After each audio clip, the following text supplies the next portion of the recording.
পৃথিবীর মাটিতে কেউ জুলুম করে রক্ষা পায়নি, তা আপনারা জানেন।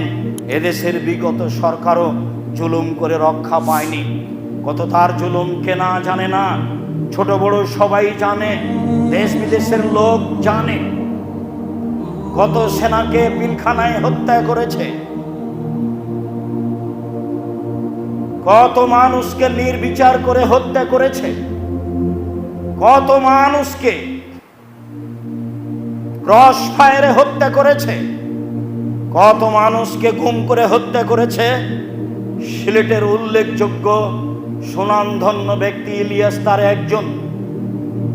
সাগরের গভীর পানিতে নিয়ে গিয়ে গায়ের সাথে ভারী পাথর বেঁধে দিয়ে পানিতে ছেড়ে দেওয়া হয়েছে।